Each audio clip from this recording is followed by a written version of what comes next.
Hello दोस्त, नमस्ते, प्रणाम। मैं हूँ आपकी वंदना और स्वागत करती हूँ अपने यूट्यूब चैनल पे आप सभी का। तो हम लोग एक प्यारा सा मंडपगारी गीत सुनाने जा रहे हैं भसुर के ऊपर। जब भसुर ताक पात डालते हैं तब ये गीत गाया जाता है। कैसे लगेगा कमेंट बॉक्स में जरूर बताइएगा। रहरी के तीन पति तीनों का चनार जी, जेठवा के तीन बहिनी तीनों बदमाश जी, जेठवा के तीन बहनिया तीनों बदमाश जी।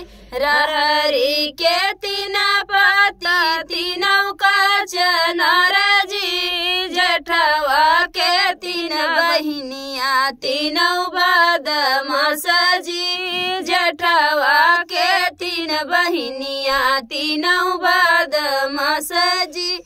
एक घूमे गाँव गाँव में एक हाट बाजार जी, एक घूमे गाँव गाँव में एक हाट बाजार जी, एक घूमे टोला मोहल्ला तीनों बदमाश जी, एक घूमे टोला मोहल्ला तीनों बदमाश जी। रहरी के तीन पात तीनों का चनार जी, जेठवा के तीन बहनिया तीनों बदमाश जी, जेठवा के तीन बहनिया तीनों बदमाश जी।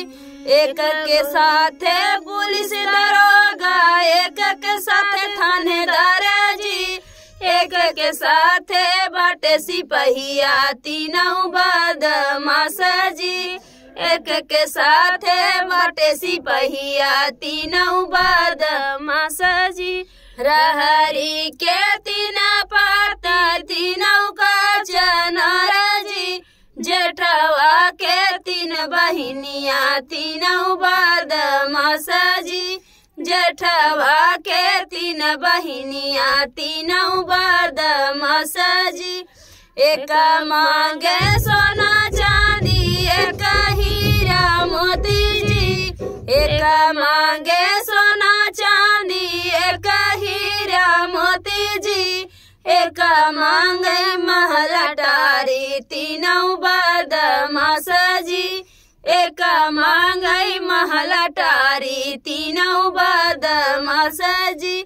रहरी के तीन पाती तीनों का चनार जी, जेठवा के तीन बहनिया तीनों बदमाश जी, जेठवा के तीन बहनिया तीनों बदमाश जी।